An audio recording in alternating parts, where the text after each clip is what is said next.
Haki ya Mungu. Yaani katika marafiki zangu nao wapa big up. Yeah. Wewe mwanangu cowboy. Haina noma, hata mimi mwenyewe pia sina kuona. Ndio nasimama pale. Oya, mule. Hii kitu naipenda hatari. Hatari. Yaani mwana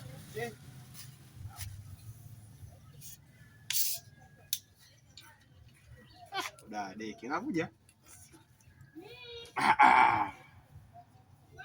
Naona mama uchukue la bigi kabisa. Haina shida lakini. Haina shida. Sasa wewe unataka usubscribe peke yako?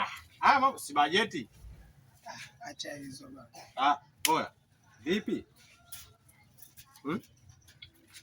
Mimi nimekuagiza tulete bidhaa. Vipi tena unatia mkono tena? Sasa mwanangu, utabadilika lini hilo mambo yako hiyo? Sio kubadilika bajeti, shida sio kubadilika. Yaani umeniagizia nimeenda kuchukua vitumbua vyako, nimeenda kuchukua na kinywaji changu, unajua kabisa hapa najua kupata hata kimoja. Sikia rafiki yangu. Mavitu madogo yasitoe imani. Asema mwanangu unazingua babu. Sawa. Leo unazingua, mimi kajua sasa hivi umekuwa mwana, kumbe Mwanaidi tu.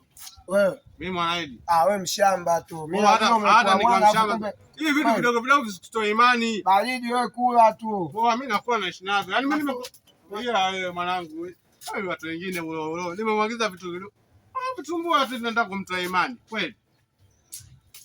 Wewe rafiki afadhiliki kweli, mke wa mbuzi huyo. Nakula na atanitoa atafanya nini? Kwanza shanitia nuksi. Ngoja niweke mkalia nyumbani.